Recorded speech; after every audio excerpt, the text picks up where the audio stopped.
रात के अंधेरे में सुनसान सड़कों पर एक स्कूटी सवार आगे की तरफ बढ़ता जा रहा था। कुछ ही दूरी पर रोड में किसी ने बड़ी बड़ी कील लगा रखी थी।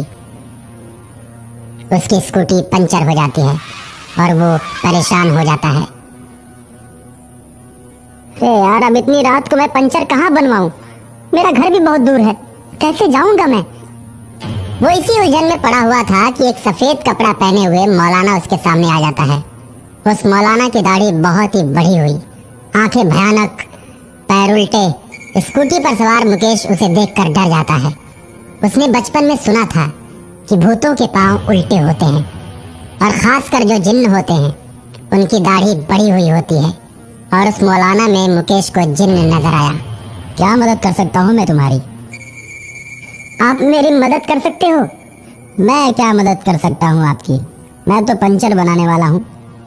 मैं आपकी गाड़ी का पंचर बना दूंगा, क्योंकि कुछ ही दूरी पर मेरी दुकान है, लेकिन पैसे दुगने लगेंगे। रात को दुगने पैसे लेता हूँ मैं। ठीक है, इतनी रात को पंचर बनाना कहाँ आसान काम है। मैं तो तुम्हें दुगने नहीं, दुगने से भी ज्यादा पैसे दूंगा। बस तुम मेरी स्कूटी का पंचर बना दो। ठीक है साहब, गाड़ी आगे लेकर आओ, वहीं पर मेरी दुकान है। मुकेश गाड़ी को लेकर आगे जाता है।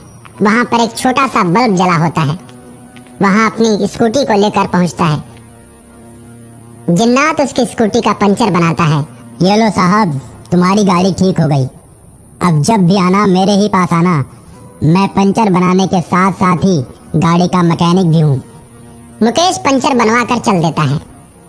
जिन्न खुश हो जाता है और अगली गाड़ी का इंतजार करने लगता है। रास्ते में कील गड़ी होने के कारण सभी गाड़ियां पंचर हो जाती हैं और वो उनका पंचर बनाकर ऐसे ही पैसे कमाता रहता है।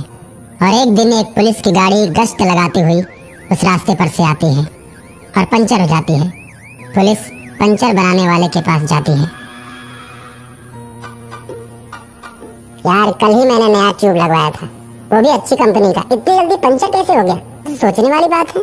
साहब, रोड पर नुकीले नुकीले पत्थर हैं, अक्सर टायरों में घुस जाते हैं और गाड़ी पंचर हो जाती है। तब तो तेरी दुकान खूब चलती होगी। हाँ साहब, चलती तो है। पंचर बनाने वाला गाड़ी का पंचर बना तो देता है, लेकिन उसकी हवा भरने वाली मशीन खराब हो जाती है।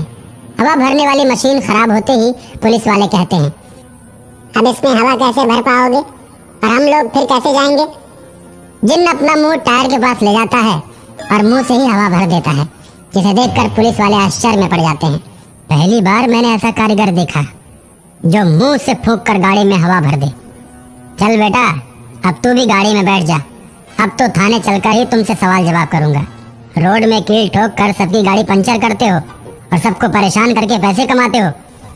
मेरे पास ऐसी शिकायतें 3-4 लोगों ने कर रखी हैं और यही देखने के लिए मैं इधर गश्त के लिए आया था और आखिर में तुम पकड़े ही गए। उसके बाद पुलिस उस पंचर वाले को बैठाकर थाने की तरफ ले जाती है, लेकिन बीच रास्ते में चलती गाड़ी से पंचर वाला कूद पड़ता है और भागने लगता है। पुलिस उसका पीछा करने लगती है और वो पुलिस को दौड़ा दौड़ा कर बहुत दूर तक ले जाता है और सुनसान जगह पर ले जाकर सभी पुलिस वालों को मार देता है और उसके बाद अपनी दुकान पर वापस चला जाता है।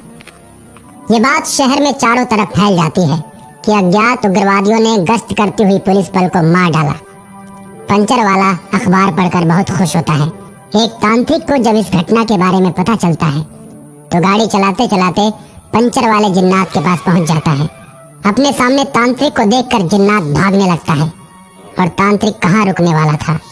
उसने बोतल का ढक्कन खोला और मंत्र पढ़कर जिन्नात की आत्मा को बोतल के अंदर कैद कर दिया। उसके बाद बोतल लेकर एसपी के पास पहुंच जाता है और कहता है, पुलिस बल को मारने के पीछे उग्रवादियों का हाथ नहीं, इसी पंचर बनाने वाले जिन्नात का हाथ है।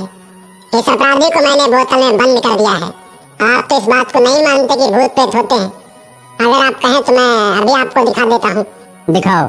सही बात हुई तो तुम्हें पुरस्कृत किया जाएगा और अगर गलत बोलकर भ्रम फैलाया तो दंडित भी किया जाएगा।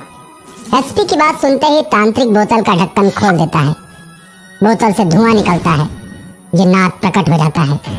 बोतल के भूत को देखकर एसपी हक्का बक्का रह जाता है। एसपी को दिखाने के बाद तांत्रिक पुनः जिन्नात को बोतल के अंदर बंद कर देता है। एसपी तांत्रिक को पुरस्कार देकर विदा कर देता है और इस तरह पंचर बनाने वाला जिन सदा सदा के लिए मुक्त हो जाता है।